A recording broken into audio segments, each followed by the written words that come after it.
Okay so hi guys, कैसे हैं आप लोग। उम्मीद करते हैं आप लोग अच्छे होंगे, घर पे रहें, सुरक्षित रहें, स्वस्थ रहें और जल्दी जल्दी से वैक्सीन ले जाकर वैक्सीन की दोनों डोजेस कंप्लीट करें, क्योंकि बहुत सारी कंपनियों ने अपने एम्प्लॉयज़ को रोल बैक करने का प्लान शुरू कर दिया है और काफ़ी सारे कंपनियों ने कई सारे रोल को परमानेंटली वर्क फ्रॉम होम के लिए भी कर दिया है। तो अगर आप चाहते हैं कि आप अपने वर्क लोकेशन पे, आप अपनी ऑफिस में अपने ऑफिस में काम करें, आप घर से बोर हो चुके हैं, तो जल्दी जल्दी अपना प्रोसेस वैक्सीनेशन वगैरह का कंप्लीट करें और ऑफिस के लिए तैयार हो जाएं। देखिए कब बुलाती है आपको कंपनी। सो सबसे पहले आज की इस वीडियो में हम लोग क्या चर्चा करने वाले हैं। आज के इस वीडियो में हम लोग डिस्कस करेंगे विप्रो का ऑनबोर्डिंग प्रोसेस। अब ये ऑनबोर्डिंग प्रोसेस हम लोग आज क्यों डिस्कस कर रहे हैं। सबसे पहले ये ऑनबोर्डिंग प्रोसेस हम लोग इसलिए डिस्कस कर रहे हैं क्योंकि मैंने कमेंट्स में काफ़ी सारे लोगों के डाउट पढ़े हैं ऑनबोर्डिंग प्रोसेस को लेकर। बहुत सारे डाउट पीजेपी को लेकर हैं, बहुत सारे डाउट LOI को लेकर हैं। तो सबसे पहले एक हम लोग फिक्स शेड्यूल पे चलेंगे, इस शेड्यूल पे चलेंगे और उसके बाद सारे डाउट्स को क्लियर करने का कोशिश करेंगे। एंड देन जो कि पर्टिकुलर डाउट्स होंगे उसको आप लोग कमेंट्स में डालोगे और हम लोग उसको क्लियर करेंगे। जैसा कि आप लोग देखते ही हो कि सारे कमेंट्स का हम रिप्लाई करते हैं और ज़्यादा से ज़्यादा ट्राई करते हैं कि सारे कमेंट्स का रिप्लाई करें, विद इन टाइम करें। बट कभी कभी लेट हो जाता है, उसके लिए बहुत बड़ा सॉरी है रहेगा मेरी तरफ से। सॉरी इसलिए क्योंकि हम आपको समय पे रिप्लाई नहीं कर पाते हैं, क्योंकि as you all know that I am going through a training in Wipro, so that's why time की थोड़ी कमी हो जाती है। सो जितनी जल्दी से जल्दी हम कोशिश करेंगे आपके सभी क्वेश्चन का रिप्लाई करने का। और नेक्स्ट जो होगा, बहुत सारे लोग मुझे मेल भी करते हैं और मेल का भी मैं रिप्लाई करता हूँ और जिनको प्रॉब्लम होता है तो फिर हम लोग पर्सनली बात करके उसको सॉर्ट आउट कर लेते हैं। जो प्रॉब्लम मेल पे नहीं सॉल्व हो पाती है, जिस चीज़ को हम मेल पे नहीं समझा पाते हैं, तो बहुत सारे लोगों से मैंने बात भी करी है। सो अगर आपको इस वीडियो के बाद ऑनबोर्डिंग को लेकर, LOI को लेकर कोई भी और डाउट हो तो आप बेझिझक कमेंट कर सकते हैं, हम लोग उसको देखेंगे। अगर कमेंट में शॉर्ट हो जाएगा तो कमेंट पे कर लेंगे, अगर मेल पे शॉर्ट होगा तो मेल पे कर लेंगे, अगर पर्सनली बात करके शॉर्ट करना होगा तो वो भी हम लोग कर सकते हैं। तो सबसे पहले हम लोग ऑनबोर्डिंग, विप्रो के ऑनबोर्डिंग प्रोसेस का शेड्यूल जानते हैं। होता क्या है, जिस दिन अगर आपका ऑनबोर्डिंग हो तो उस दिन आप ये समझ लेना कि आपके साथ 3 कैटेगरी के बच्चे रहेंगे। विल्प के भी रहेंगे, इलाइट के भी रहेंगे और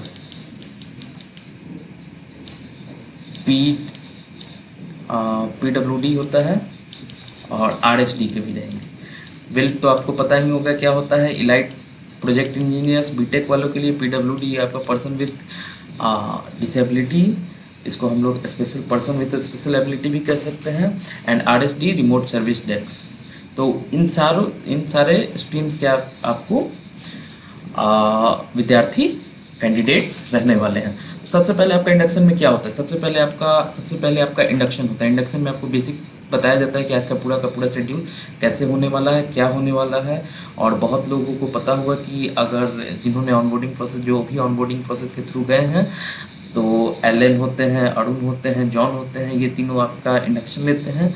और उसके बाद आपका एक अटेंडेंस मार्क होता है। अटेंडेंस कैसे मार्क होता है, तो अटेंडेंस आपका QR कोड से मार्क होगा और QR कोड को आप लोग स्कैन करोगे तो उसमें एक छोटा सा सर्वे भी रहता है प्री फाइनल सेमेस्टर का। तो क्योंकि कोविड लॉकडाउन के कारण काफ़ी सारे यूनिवर्सिटीज़ ने अभी तक एग्ज़ाम कंडक्ट नहीं कराए हैं फाइनल सेमेस्टर के, या फिर फाइनल एग्जामिनेशन कंडक्ट नहीं कराए हैं, दैट्स वाई वो एक सर्वे रहता है। देन फिर क्वेरीज ली जाती हैं। अब इस क्वेरीज को आप ध्यान से समझना, आपको यहाँ पर बोलने का मौका नहीं मिलेगा। अगर आपके पास कोई क्वेरी है और आप बोलना चाहो तो आपको मिनिमम 5 से 10 मिनट इंतजार करना होगा, क्योंकि जब भी आप चाहोगे अनम्यूट करके बोलना, कोई दूसरा आपसे पहले बोल देगा। बहुत बारी तो ऐसा होता है कि लोग टीचर्स को भी बोलने नहीं देते हैं, तो ये चीज़ होती है। फिर उसके बाद एक सर्वे फॉर्म होगा। सर्वे फॉर्म वो पोस्टपोनमेंट के लिए किया जाता है। जो भी लोग, बहुत सारे लोग होते हैं जो कि पोस्टपोनमेंट चाहते हैं क्योंकि उनका एग्जाम शेड्यूल रहता है या फिर और कोई कारण होता है, मेडिकल कारण होता है, तो वो पोस्टपोनमेंट चाहते हैं, तो वो पोस्टपोनमेंट का सर्वे दिया जाता है जो भी लोग पोस्टपोनमेंट चाहते हैं। एंड देन फिर उनसे फिर कंफर्म किया जाता है क्या आप एक्चुअली में पोस्टपोनमेंट चाहते हैं या नहीं चाहते हैं, क्योंकि पोस्टपोनमेंट में होता है क्या है कि आपको दोबारा वो जॉब ऑफर किया जाएगा या नहीं किया जाएगा ये फिक्स नहीं होता है। ये डिपेंड करेगा फिर बिजनेस रिक्वायरमेंट पे। हाँ, 99% ऑफ द केस अगर आपने पोस्टपोनमेंट डिमांड की है और आपका पोस्टपोनमेंट वैलिड है, यानी कि जो भी आपने डॉक्यूमेंट सबमिट किए हैं पोस्टपोनमेंट के लिए, जैसे कि आप बीमार हैं या फिर आपका एग्जामिनेशन है, तो आपका पोस्टपोनमेंट कर दिया जाएगा। मान लेते हैं कि आपकी ऑनबोर्डिंग डेट है 15-16 अगस्त, ठीक है। तो अगर आपका एग्ज़ाम 15 से लेकर 23 के बीच में है और उस टाइम आप पोस्टपोनमेंट डिमांड कर रहे हो, तो वो आपका पोस्टपोनमेंट वैलिड माना जाएगा और आपको फिर से जॉब ऑफर कर दी जाएगी। नेक्स्ट जो भी ऑनबोर्डिंग होगी उस पर आपको बुला लिया जाएगा। बट बहुत सारे ऐसे भी होते हैं जो कि वैलिड नहीं होते हैं, तो उस केस में विप्रो ऑथराइज रहती है, विप्रो के पास ये राइट्स रहता है कि वो आपकी पोस्टपोनमेंट, वो आपकी फर्दर जो है ज्वाइनिंग को डिले करा सकती है या फिर कैंडिडेचर को रद्द भी कर सकता है। देन फिर ज्वाइनिंग फॉर्म्स पे हम लोग डिस्कस करते हैं। ज्वाइनिंग फॉर्म्स में क्या होता है कि जो भी इशू ज्वाइनिंग फॉर्म के साथ आ रहा है उस पर जो है डिस्कशन किया जाता है। उसके बाद ये लोग एक फाइनल लिस्ट रिलीज़ करते हैं। फाइनल लिस्ट क्या होता है, बहुत सारे लोग, जैसे कि आपको पता होगा 6 ज्वाइनिंग फॉर्म भरना होता है, और अगर आप महाराष्ट्र में हैं और अगर आप एक लड़की हैं तो आपको 7 ज्वाइनिंग फॉर्म भरना होता है। तो 7 ज्वाइनिंग फॉर्म में जिन्होंने फॉर्म फिलअप किया है, जिन्होंने भी फॉर्म फिलअप किया है और उनका फॉर्म सारा सही है अकॉर्डिंग टू विप्रो, जो लोग चेक करते हैं, तो उनके पास पहले से लिस्ट होता है कि किसने सही से फॉर्म भरा है, किसने गलत फॉर्म भरा है, किसके किसके ज्वाइनिंग फॉर्म में सुधार का स्कोप है, कोई गलती है जिसको सुधारा जा सकता है। तो जिसने भी गलत भरा है उसको रोक लिया जाएगा, और जिसने भी सभी कुछ सारी चीज़ों को सही भरा है उसका जो है एक फाइनल लिस्ट रिलीज़ किया जाता है। और फाइनल लिस्ट रिलीज़ होने के बाद उनको कहा जाता है कि अब आप यहाँ से लीव कर सकते हो। उनका कोई काम नहीं होता है, उनका ऑनबोर्डिंग प्रोसेस कंप्लीट हो जाता है। तो कहने का मतलब है कि अगर आप ज्वाइनिंग फॉर्म बहुत अच्छे से भरते हो, सही से भरते हो, तो आपको चिंता करने की कोई बात नहीं है, आपका ऑनबोर्डिंग कंफर्म कर दिया जाएगा बिना आपके एक शब्द बोले हुए। आपको कुछ बोलना नहीं होगा क्योंकि वहाँ पे पहले से 300-400 स्टूडेंट रहते हैं। देन फिर जिनके भी ज्वाइनिंग फॉर्म में प्रॉब्लम है तो एक एक करके उनकी क्वेरीज को सुना जाता है, ज्वाइनिंग फॉर्म इनेबल किया जाता है, उनके ज्वाइनिंग फॉर्म्स को इनेबल किया जाता है ताकि वो सुधार कर सके और ऑनबोर्ड हो सके। और फिर अगर किसी को एम्बार्क पोर्टल में दिक्कत है, आपको पता होगा एम्बार्क पोर्टल क्या होता है, तो एम्बार्क पोर्टल में दिक्कत है तो वो सारी क्वेरीज को भी सॉल्व किया जाता है। और at the end of the day 4 या 5 बजे तक ये सारा प्रोसेस ख़त्म हो जाता है और आपका ऑनबोर्डिंग ख़त्म हो जाएगा। तो अगर आपको अपना ऑनबोर्डिंग 2 या 3 बजे के बीच में ख़त्म करना है या फिर 1 या 2 बजे के बीच में ही ख़त्म करना है, तो आप अपने ज्वाइनिंग फॉर्म्स को अच्छे से भरें, सारी डिटेल्स को ध्यान से पढ़ें। आपको वहाँ पे ज्वाइनिंग फॉर्म के साइड में यहाँ पे आपको एक सैम्पल फॉर्म का भी ऑप्शन दिख जाएगा। आप सैम्पल फॉर्म से रेफरेंस ले सकते हैं भरने के टाइम पे।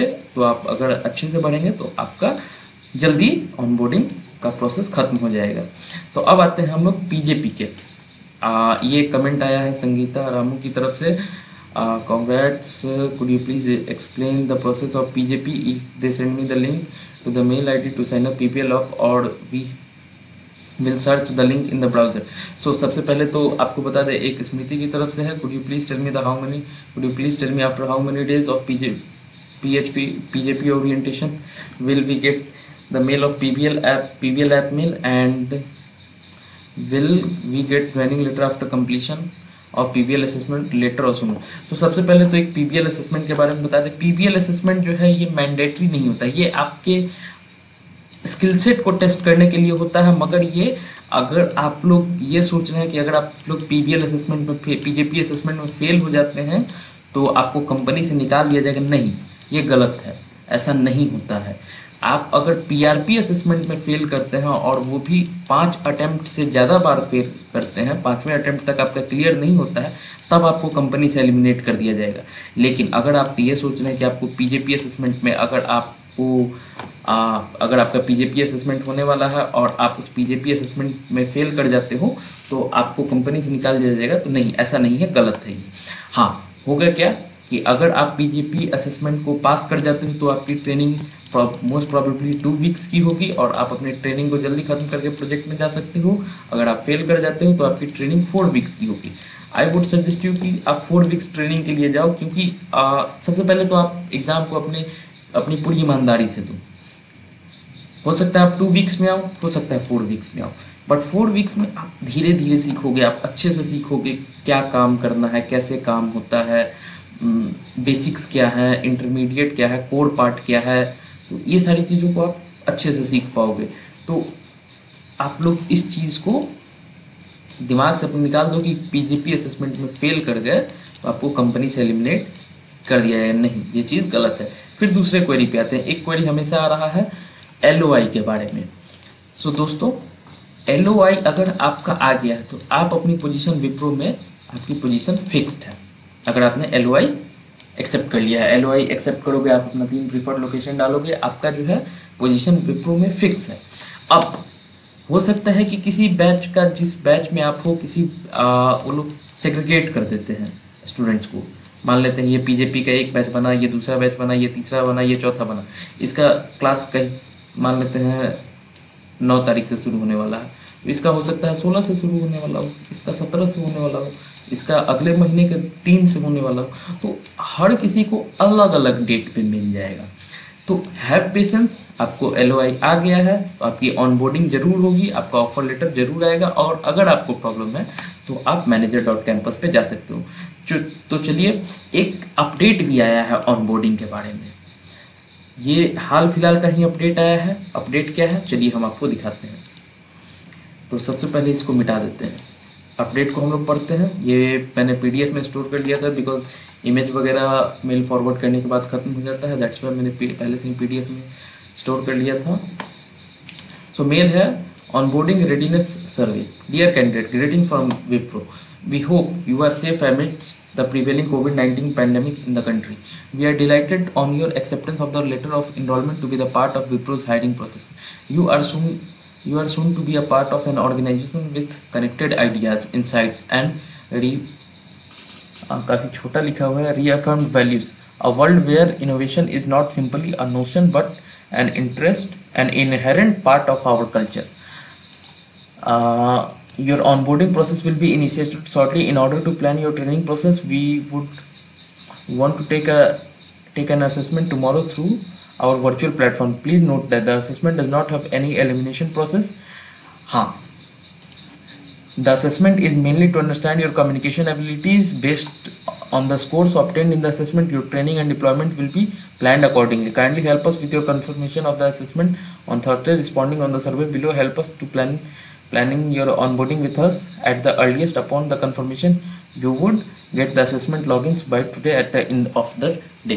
So सबसे पहले हमारे लिए सबसे नोटिस करने वाली बात क्या है, एलिमिनेशन प्रोसेस नहीं होने वाला है, जैसा कि मैंने आपको पहले बताया है। और कभी भी PJP असेसमेंट को लेकर कभी भी एलिमिनेशन नहीं होता है। अब ये लाइन आप समझो, the assessment is mainly to understand your communication abilities. Based on the scores obtained in the assessment, your training and deployment will be planned accordingly. अगर आप असेसमेंट पास कर जाते हो तो आप 2 वीक्स की ट्रेनिंग में जाओगे। अगर आप असेसमेंट फेल कर जाते हो, जो भी उनका क्राइटेरिया होगा, तो आप 4 वीक्स की ट्रेनिंग में जाओगे। सो बस यही फ़र्क होने वाला है और कोई भी फ़र्क नहीं होने वाला है। अगर आप CIS में हो तो आपका एक स्किल टेस्ट होने वाला है, स्किल टेस्ट इंग्लिश का टेस्ट होने वाला है, जिसमें आपको मिनिमम 700 से अधिक स्कोर करना होता है। और ये 1400 या फिर 1500 मार्क्स का एग्ज़ाम होता है, फिक्स नहीं है। मतलब हमको मेरी जानकारी इस पर फिक्स नहीं है एग्जैक्ट फिगर क्या है, मगर ये 1400-1500 मार्क्स का एग्ज़ाम होता है और इसमें आपको इतना स्कोर करना पड़ता है। सो आज के वीडियो के लिए सिर्फ इतना ही। मिलते हैं अगले वीडियो में। अगर वीडियो अच्छा लगा हो तो लाइक करें, शेयर करें, कमेंट करें, सब्सक्राइब करें। Thank you so much. जो भी क्वेरी हो आप कमेंट बॉक्स में बता सकते हैं। Thank you so much.